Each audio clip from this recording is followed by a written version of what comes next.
Hello everyone, welcome back to our channel Siya Aditi vlogs.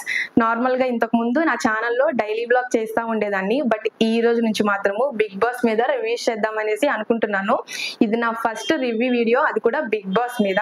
యాక్చువల్గా big boss జరుగుతున్న season 1 నుంచి కూడా నాకు రివ్యూస్ చేయడం అంటే చాలా ఇష్టము.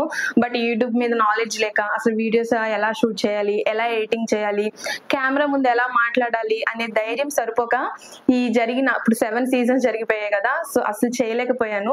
బట్ ఈ ఇయరే నేను డైలీ వ్లాగింగ్ స్టార్ట్ చేశాను యూట్యూబ్ లో. సో కెమెరా ముందు ఎలా మాట్లాడాలి, యూట్యూబ్ లో ఎలా వీడియోస్ పోస్ట్ చేయాలి, ఏం పోస్ట్ చేయాలి, ఏం పోస్ట్ చేయకూడదు, వీటన్నిటి మీద నాకు నాలెడ్జ్ వచ్చింది కాబట్టి సో రివ్యూస్ చేద్దాం అనుకుంటున్నాను.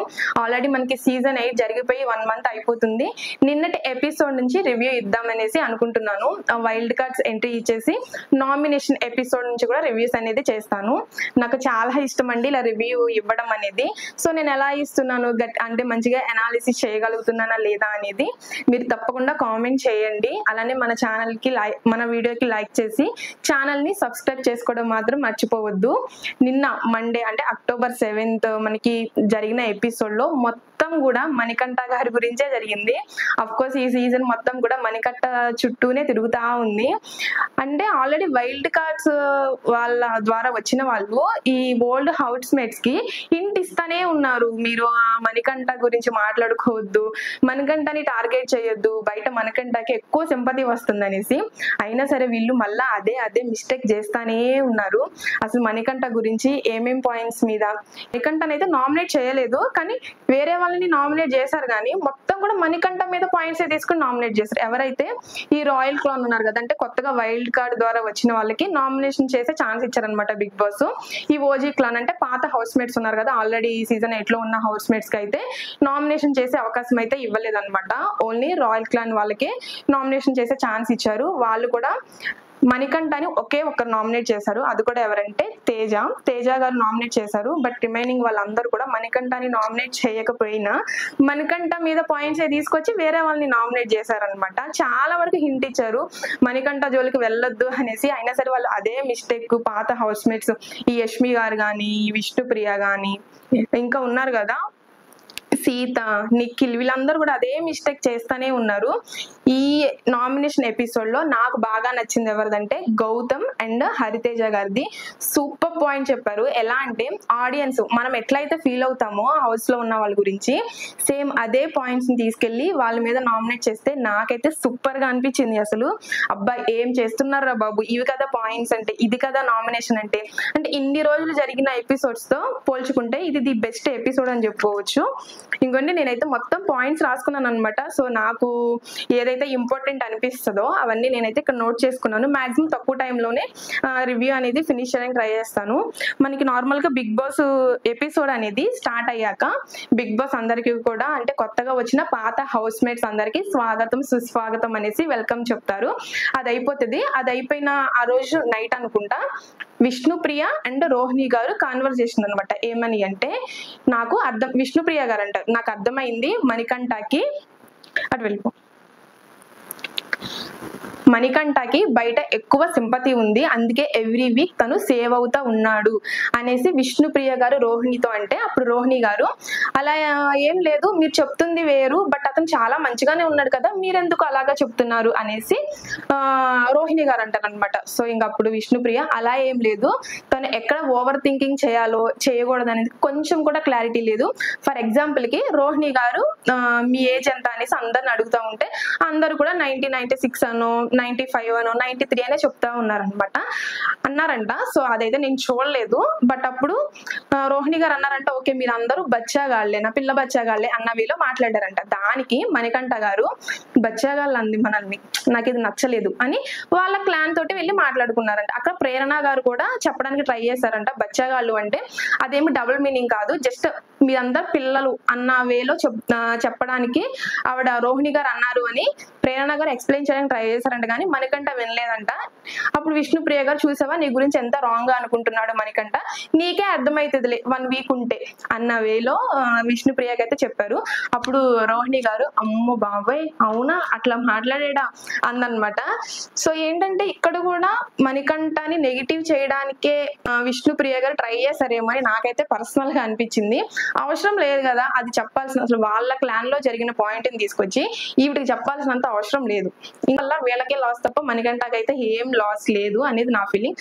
బచ్చగాళ్ళు అనేది కొంతమంది సీరియస్ గా అంటారు, కొంతమంది సిల్లీగా అంటారు. అది ఒకరు తీసుకుంటారు ఒకరు తీసుకోరు, అది ఆయనకి ఇష్టం లేదు, దానికి మనం ఏం చేస్తాం లేదు కదా. ఇంకా ఉన్నాయి పాయింట్స్. ఇంకా అట్లా అయిపోయింది. వాళ్ళిద్దరు మధ్యలో ఇంకొంచెం మాట్లాడుకున్నారు. మణికంఠకి ఇంకా స్ట్రెంగ్త్ వచ్చింది. ఇప్పుడు మేమందరం కలిసి ఒక క్లాన్ అయిపోయాం కాబట్టి మీరందరూ సపరేట్ అయిపోయారు కాబట్టి మణికంఠకి మేము టార్గెట్ చెయ్యము అన్న ఫీలింగ్ వచ్చి మణికంఠకి చాలా బూస్ట్ వచ్చింది, బోర్న్విటా వచ్చింది, హార్లిక్స్ వచ్చింది అని విష్ణుప్రియ గారు ఇంకా రోహిణి గారికి అట్లా చెప్తానే ఉంటారు. దాన్ని అయితే అంతతో కట్ చేస్తారనమాట. ఇంకా నెక్స్ట్ మార్నింగ్ అంటే మడత పెట్టి సాంగ్ వేశారు, అందరూ చాలా బాగా డాన్స్ వేశారు. ఇంకా రోహిణి గారు ఇక్కడ గంగవ్వ వీళ్ళందరికీ వీళ్ళ చుట్టూ కూడా ఒక కామెడీ కాన్వర్జేషన్ జరిగింది. ఏంటి అంటే రోహిణి గారు అంటారనమాట టీ పెట్టుకోవడానికి కనీసం పాల ప్యాకెట్లు లేవు కూడా, పాల ప్యాకెట్స్ కూడా లేవు బిగ్ బాస్ అని అంటే అప్పుడు గంగవ్వ అంటారు లేవా అదేంటి నేను ముందే చెప్పినట్టయితే ఇంటి దగ్గర నుంచి తీసుకొచ్చేదాన్ని కదా, నా దగ్గర చాలా ఉన్నాయి కదా అన్న ఫన్నీ వేలో మాట్లాడుతుంది అనమాట. నాకైతే బాగా నచ్చింది. ఫస్ట్ గంగవ్వ వచ్చినప్పుడు అసలు గంగవ్వ ఎందుకు వచ్చింది, ఏం టాస్క్లు ఆడదు, ఆవిడ ఎందుకు వచ్చారు అన్న ఫీలింగ్ వచ్చింది. కానీ ముక్కు అవినాష్ అండ్ గంగవ్వ ఆడిన టాస్క్ సూపర్. ఇంకా లేడీ టైగర్ అని చెప్పొచ్చు. గంగవ్వదే కాదు తర్వాత మణికంఠ ఇంకా అవినాష్ ఇంకా హరితేజ గారు అంట్లు కడిగేటప్పుడు కానీ అవన్నీ కూడా ఫన్నీగా చాలా బాగా మాట్లాడారు. ఇంకా తేజ గారు ఇదైతే ఫుల్ కామెడీ, చైర్ కొట్టేశారు, కూర్చున్నారంట ఆ చైర్ ఇరిగిపోయింది. ఇంకా ఆయనకి పనిష్మెంట్ గా అయితే డాగ్ లాగా చేయమన్నారు అనమాట. అది ఆయనకు ఒక పనిష్మెంట్ ఇచ్చారు. అక్కడ కూడా చాలా ఫన్నీగా ఉంది.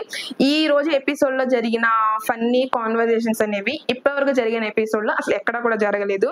అంతా తిట్టుకోవడము, ఒకరి మీద ఒకరు ఆర్గ్యూ చేసుకోవడము, వాళ్ళే మిస్టేక్ చేస్తారా వీళ్ళే మిస్టేక్స్ చేస్తారా ఇవే ఉన్నాయి. కానీ ఫన్నీగా అయితే అక్కడ ఎంతగా ఏం లేదు ఇప్పటివరకు జరిగిన వాటిలో. ఇప్పుడు వైల్డ్ కార్డ్స్ ఎంటర్ అయ్యాక కొంచెం ఫన్నీ అనేది ఇప్పుడు జరుగుతుంది అనమాట.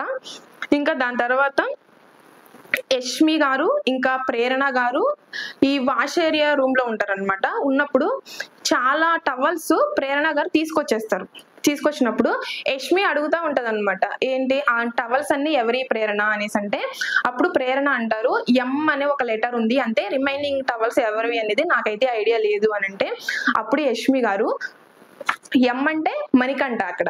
అప్పుడు యష్మి గారు ఏమంటారంటే మణికంఠ అని అర్థం అయ్యి ఫస్ట్ వాడిని పిలువు, అందరికి హెల్ప్ చేస్తాడు కానీ మూసుకుని దాన్ని తీయమని చెప్పు. మూసుకుని అసలు ఆ వర్డ్ అవసరం లేదు కదా, అవసరమా? ఇట్లా చిన్న చిన్న వర్డ్స్ దగ్గర చిన్న చిన్న సెంటెన్స్ దగ్గర లో అయిపోతారు అనమాట. టాస్క్ వాళ్ళ గేమ్ అనేది వాళ్ళే లో చేసుకుంటారు, అంతకు మించి ఏం లేదు. అసలు అక్కడ ఆ వర్డ్ యూజ్ చేయాల్సిన అవసరమే లేదు. పోయి మణికంఠకి చెప్పి నాయన నీ టవల్ తీసుకో అట్లా కానీ ఒకసారి చెప్పి చూస్తే బాగుండేది. దానికి మూసుకుని ఇంకా అట్లాంటి వర్డ్స్ యూజ్ చేయడం అనేది నాకైతే కరెక్ట్ కాదు అనిపించింది. రోహిణి గారికి హక్స్ ఇస్తా ఉంటాడు అనమాట. ఆల్రెడీ మణికంఠకి నాకు సార్ చెప్పారు అరే బాబు నువ్వు అట్లా హక్స్ ఇవ్వమాకరా నాయన ఎందుకు వచ్చినుకోవాలా అనేసి. అయినా సరే మనవాడు ఫ్రెండ్షిప్ తోటే ఇస్తున్నాడు కానీ అది ఆల్రెడీ తన మీద ఒక ఎలిగేషన్ అనేది ఉంది కాబట్టి అలా ఇవ్వకోకుండా ఉంటే బాగుండేది అనేది నా పర్సనల్ ఫీలింగ్ అనమాట. అదొకటి తను తగ్గించుకుంటే చాలా బాగుంటుంది. ఇంకొకటి మనం ఫస్ట్ వీడియో స్టార్టింగ్ లో చెప్పుకున్నాం కదా బచ్చాగాళ్ళు అనేసి విష్ణుప్రియ రోహిణి గారికి చెప్పింది అనేసి, అది నబిల్ అడుగుతా ఉంటాడు అనమాట. వాళ్ళ రాయల్ క్లాన్ వాళ్ళకి మనం బచ్చాగాళ్ళు అన్న విషయం తెలిసిపోయింది, ఎలా తెలిసింది అని అడిగితే అప్పుడు విష్ణుప్రియ స్టాండ్ తీసుకుని నేనే చెప్పాను ఎందుకంటే అక్కడ జరిగిన కాన్వర్జేషన్ మొత్తం చెప్తుంది. ఓకే అక్కడ జరిగింది ఉన్నట్టుగానే విష్ణుప్రియగా చెప్పారు, అక్కడ నాకు బాగా నచ్చింది. ఇంకా నామినేషన్స్ కి వచ్చేసేద్దాము, చాలా లెంత్ అయిపోయింది నామినేషన్ ఎపిసోడ్ కాబట్టి నామినేషన్ గురించే మాట్లాడుకోవాలి బట్ చాలా అయిపోయింది. ఫస్ట్ అయితే వచ్చేసేద్దాం ఇంకా నామినేషన్స్ గురించి. ఫస్ట్ హరితేజ గారు వచ్చారు బిగ్ బాస్ సీజన్ 1 నుంచి. ఫస్ట్ నామినేట్ చేయడానికి కూడా హరితేజ గారినే పిలిచారనమాట. హరితేజ గారు ఇద్దరిని నామినేట్ చేశారు, ఒకటి యష్మిని ఇంకొకటి పృథ్వీ గారిని. ఫస్ట్ యష్మి మీద ఏమేం పాయింట్స్ చెప్పి నామినేట్ చేసిందనేది చూద్దాము. గా యష్మి ఏంటి అనేది మాకైతే తెలియడం లేదు. నువ్వు చెప్పేది ఒకటి చేసేది ఒకటి, నీకు ఇష్టమైన వాళ్ళ దగ్గర ఒక రూల్ పెడతావు, నీకు ఇష్టం లేని వాళ్ళ దగ్గర ఇంకొక రూల్ పెడతావు. చాలా కరెక్ట్ పాయింట్స్ చెప్పింది. ఇంకొకటి సెకండ్ పాయింట్ ఏంటంటే ఒకే మనిషిని టార్గెట్ చేసి ఎవ్రీ వీక్ నామినేట్ చేస్తా ఉంటే చూసే వాళ్ళకి మాకు బోరు కొడుతుంది, అయ్యో పాపమే అనిపిస్తుంది అన్న ఒక సెంటెన్స్ అయితే పాస్ చేశారనమాట. ఆవిడ చాలా కరెక్ట్ గా చెప్పారు. ఎవ్రీ వీక్ ఒకసారి ఆవిడ అంది కదా, మణికంఠ నేను నిన్నే టార్గెట్ చేస్తాను, నువ్వు నా ఎనిమి అన్నట్టుగా మాట్లాడింది, నేను నిన్నే నామినేట్ చేస్తా అన్నట్టుగా ఆవిడైతే మాట్లాడింది. ఆ పాయింట్ తీసుకొచ్చింది. ఇంకా మీరందరూ ఎందుకో నాకు ఒక మినీ గ్రూప్ ని ఫామ్ చేశారు అన్న ఒక ఫీలింగ్ వచ్చింది అనేసి హరితేజ గారు యష్మి గారికి చెప్పారనమాట. ఇంకా యష్మి గారు డిఫెన్స్ చేసుకోవాలి కాబట్టి యాక్చువల్గా ఆవిడ డిఫెన్స్ చేసుకునే ఛాన్సే లేదు. అక్కడ చెప్పిన పాయింట్స్ అన్ని ప్రతి ఒక్క పాయింట్ కరెక్ట్ గా చెప్పింది హరితేజ గారు. డిఫెన్స్ చేసుకోవాలి, మనల్ని మనం లో చేసుకోకూడదు కాబట్టి అన్న వేలో యష్మి గారు అయితే డిఫెన్స్ చేసుకున్నారు. నేనేమి మణికంఠని టార్గెట్ చేయలేదు, కార్నర్ చేయలేదు, అతనంటే నాకు ఇష్టమే, తన బిహేవియర్ నాకు కొన్నిసార్లు నచ్చలేదు కాబట్టి ఎవ్రీ వీక్ నాకు పాయింట్స్ ఉన్నాయి కాబట్టి నేను అతన్ని నామినేట్ చేయాలి వస్తుంది, లేదు అంటే అతన్ని నామినేట్ చేయాల్సిన అవసరం లేదు అనేసి మా యష్మి గారు చెప్పారనమాట. ఇంకా మినీ గ్రూప్ అన్నారు కదా, ఆ మినీ గ్రూప్స్ ఏమైనా ఆ గ్రూప్ నేమ్స్ ఏమైనా మీరు రివీల్ చేయగలరా అన్నట్టు యష్మి గారు హరితేజ గారిని అడిగింది అనమాట. అప్పుడు హరితేజ గారు అయితే నేను దాన్ని రివీల్ చేయాలి అనుకోవడం లేదు అనేసి ఇంకా అక్కడ చెప్పారు. ఓకే అన్నారు. నేనైతే యాక్సెప్ట్ చేయను అని యష్మి గారు అన్నారు. ఓకే, ఇంకా అక్కడికి అయిపోయింది అనమాట వాళ్ళ నామినేషన్. అయితే ఇందులో అయితే హరితేజ గారే విన్నర్ అనమాట. యష్మి గారు ఏదో డిఫెన్స్ చేసుకోవాలి కాబట్టి చేసుకున్నారు. కరెక్ట్ పాయింట్ దింపింది హరితేజ గారు అయితే. ఇంకొక సెకండ్ నామినేషన్ ఏంటంటే హరితేజ గారిది పృథ్వీ అనమాట. 2 పాయింట్స్ చెప్పారు. ఒకటి ఏంటంటే మీరు చాలా స్ట్రెంగ్త్ తో ఆడతారు, ఇంకొన్నిసార్లు ఆరగెన్సీతో కూడా ఆడతారు, బట్ ఎంత స్ట్రెంగ్త్ ఉండాలో ఇది కూడా పెట్టి ఆడితే చాలా బాగుంటుంది, అంటే బ్రెయిన్ కూడా పెట్టి ఆడితే గేమ్ చాలా బాగుంటది అనేసి హరితేజ గారు అన్నారనమాట. అలా ఎందుకన్నారంటే మొన్న రీసెంట్ గా జరిగిన అక్కడ అయామ్ దగ్గర ఐకి యామ్ కి గ్యాప్ ఇవ్వలేదు కదా, సో అక్కడ మీరు సొంతంగా ఆలోచించి మీ ప్లేస్ ని మీరు తీసుకుంటే గనక, అంటే మీ ఇండివిజువల్ గా మీరు ఆడితే గనక మీరు విన్నర్ అయ్యే వాళ్ళేమో, అక్కడ కూడా మీరు వేరే వాళ్ళ సజెషన్ తీసుకున్నారు అని అంటే అనేసి హరితేజ గారు చెప్పారనమాట. అక్కడ పృథ్వీ గారు అయితే బాగా డిఫెన్స్ చేసుకున్నారు. ఎలా అంటే అది నా ఒక్కడే ఇండివిజువల్ గేమ్ కాదు, అది టీమ్ గేమ్, అందుకే నేను వాళ్ళ హెల్ప్ తీసుకున్నాను అనేసి అక్కడ ఆయన కూడా మంచిగా డిఫెన్స్ చేసుకున్నారు. ఇంకా ఇన్ఫ్లుయెన్స్ అవుతున్నారు అన్న కోడ్ అయితే హరితేజ గారు పృథ్వీ మీద యూజ్ చేశారనమాట. సో అప్పుడు యూజ్ చేసినప్పుడు నేను ఎవరి వల్ల ఇన్ఫ్లుయెన్స్ అవుతున్నాను అనేసి పృథ్వీ గారు అడిగినప్పుడు దానికి హరిత గారు సరైన సమాధానం చెప్పలేకపోయారు. అంటే నువ్వు పలానా సిచ్యువేషన్ లో ఇన్ఫ్లుయెన్స్ అయ్యావు అని చెప్పలేకపోయారు. అక్కడ కొంచెం తడబడ్డారు అనమాట. కొంచెం లో అనిపించింది హరితేజ గారు. ఇంకా నేను యాక్సెప్ట్ చేయను, ఓకే బట్ యాక్సెప్ట్ చేయాలి తప్పదు అన్న వేలో పృథ్వీ గారు అయితే నామినేషన్ యాక్సెప్ట్ చేశారనమాట. చాలా మంచిగా చేశారు పృథ్వీ గారు డిఫెన్స్ అయితే. ఇంకా మనకి నామినేషన్ జరిగే టైంలో మనకు 1 hour ఎపిసోడ్ లో అంత కంటిన్యూస్ గా చూపిస్తారు, కానీ నేను లైవ్ చూసాను ఎపిసోడ్ అయితే. లైవ్ లో అయితే మనకి కొంచెంగా గ్యాప్ ఇస్తారు అనమాట. ఒకరు నామినేట్ చేశాక ఇంకొక పర్సన్ కి గ్యాప్ ఇస్తారు. సో ఆ గ్యాప్ లో ప్రేరణ నబీల్ తోటి మాట్లాడుతుంది. ఏమని అంటే ప్రతి ఒక్కరు కూడా మణికంఠ పాయింట్స్ తీసుకొచ్చి మనల్ని నామినేట్ చేస్తున్నారు తప్ప మణికంఠని ఎవ్వరు నామినేట్ చేయడం లేదు, అంటే బయట మణికంఠ మీద సింపతి ఉంది అన్న వేలో ప్రేరణ గారు నబిల్ కి చెప్తున్నారు. ఆల్రెడీ వీళ్ళకి తెలిసిందే, కానీ తెలిసినా సరే మళ్ళా మణికంఠ గురించి ఇంకా సైడ్ కి వదిలేద్దాము, మణికంఠని సైడ్ కి పెట్టేద్దాము అన్న ఆలోచన మాత్రం ఎవ్వరికి లేదు. అదేగా పనిగా మణికంఠ గురించి మాట్లాడుతూనే ఉన్నారు. ఆల్రెడీ మణికంఠకి బయట మంచి హైప్ ఉందన్న విషయం వాళ్ళకి తెలిసినా సరే మళ్ళీ అదే మిస్టేక్ చేస్తున్నారు. అంటే వాళ్ళ గొయ్యి వాళ్ళే దోగుకుంటున్నారు ఇండైరెక్ట్ గా చెప్పాలంటే. ఇంకా నెక్స్ట్ వచ్చేసి గౌతమ్ అండి. గౌతమ్ అయితే విష్ణు గారిని యష్మి గారిని ఇద్దరిని నామినేట్ చేశారు. అయితే గౌతమ్ గారు విష్ణు మీద ఏ పాయింట్స్ మీద నామినేట్ చేశారు అనేది చూద్దాము. విష్ణు మీద ఏమన్నారు అంటే నీ గేమ్ వదిలేసి వేరే వాళ్ళ మీద ఎక్కువగా కాన్సన్ట్రేషన్ చేస్తున్నావు అనే వర్డ్ అయితే యూజ్ చేశారు, అనే సెంటెన్స్ అనేది అక్కడ యూజ్ చేశారు అనమాట. సో అదైతే కరెక్టే. విష్ణుప్రియ గారు స్టార్టింగ్ లో ఆడిన గేమ్ అయితే నేనైతే విష్ణుప్రియ గారు విన్నింగ్ రేస్ లో ఉంటారు, టాప్ 5 లో ఉంటారు అనిపించింది. బట్ మరి తను రాను తన గేమ్కి ఏమైందో తనకేమైందో తెలియదు, కానీ ఎక్కువగా ఇంకా తెలిసిందే మీరు అందరికి పృథ్వీ గారితో ఎక్కువగా ఫ్రెండ్ గా తనతో ఎక్కువగా మాట్లాడాలనుకోవడము, తనతో ఎక్కువ ఇంటరాక్ట్ అవ్వాలి అనుకోవటము, సో అలా ట్రై చేస్తుంది. సో ఆవిడ గేమ్ అక్కడ లో అయిపోయింది. గట్టి పాయింట్ చెప్పారు గౌతమ్ గారు అయితే. బట్ విష్ణు గారు అయితే దానికి యాక్సెప్ట్ చేయలేదు. నా పర్సనాలిటీ ఎవరితో ఉంటే అది బయటకు వస్తుందో, నా గుడ్ పర్సనాలిటీ అనేది నేను వాళ్ళతోనే ఎక్కువగా ఉంటాను, అది నా బయట నేను ఇలానే ఉంటాను, లోపల కూడా ఇలానే ఉంటాను, సో దాన్ని నేను చేంజ్ చేసుకోలేను అని ఆవిడ జెన్యున్ గా ఆవిడ రియాలిటీ ఏంటి అనేది ఆవిడ బయట పెట్టింది. ఆవిడ కూడా ఏమి ఒప్పుకోలేదు, బట్ డిఫెన్స్ బాగానే చేసుకున్నారు. అట్లానే గౌతమ్ ఏమి తప్పుగా పాయింట్ చెప్పిందని లేదు, గౌతమ్ చాలా బాగా పాయింట్ తీసుకొచ్చారు. అది తను మంచిగా అర్థం చేసుకుంటే తన గేమ్ కి అది ఉపయోగపడుతుంది, తను టాప్ 5 లో ఉండే ఛాన్సెస్ ఉంటాయి. లేదు నేను ఇలానే ఉంటాను, నేను అలానే ఉంటాను అని అంటే ఇంకా తన ఇష్టం, అది మనం ఏం చేయలేము. ఇంకా యష్మి గారి మీద పాయింట్స్ అనమాట. ఫస్ట్ చెప్పారనమాట, ఫస్ట్ యాజ్ యూజువల్ గా హరితేజ గారు చెప్పారు కదా రివెంజ్ నామినేషన్ ఒకటి మనకంటే ఎక్కువగా నువ్వు నిన్నే నామినేట్ చేస్తా అనటము రివెంజ్ నామినేషన్, అది నాకు నచ్చలేదు అనమాట. ఇంకోటి ల్యాక్ ఆఫ్ స్పోర్టినెస్, అంటే ఎక్కడ ల్యాక్ ఆఫ్ స్పోర్టినెస్ అనే ఒకటి ఇచ్చేసారు గౌతమ్ గారు యష్మికి. ఎందుకు అంటే ఈ పప్పీ టాస్క్ ఉంది కదా, ఆ పప్పీ టాస్క్ లో మణికంఠ వీడిని తీసేస్తారు, యష్మి గారిని తీసేస్తారు. అప్పుడు యష్మి గారు ఒక చోట కూర్చుని రే మణికంఠ నువ్వు నన్ను తీసేస్తావు కదా చెప్తా అన్న వేలో టాంటింగ్ చేసినట్టుగా మాట్లాడింది. బట్ దాన్ని మనం గౌతమ్ సరిగ్గా చెప్పలేకపోయారు అనమాట. నేను ఎక్కడ టాంటింగ్ చేశాను చెప్పండి అంటే కరెక్ట్ వర్డ్ని చెప్పలేకపోతున్నారు గౌతమ్ గారు.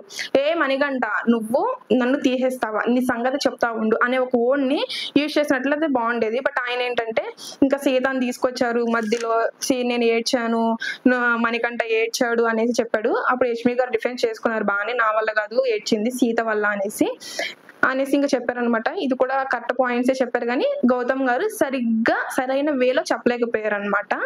సో ఇది గౌతమ్ నామినేషన్స్ అయితే విష్ణు మీద అండ్ యష్మి మీద పాయింట్స్ కరెక్ట్ గానే అనిపించాయి నాకైతే.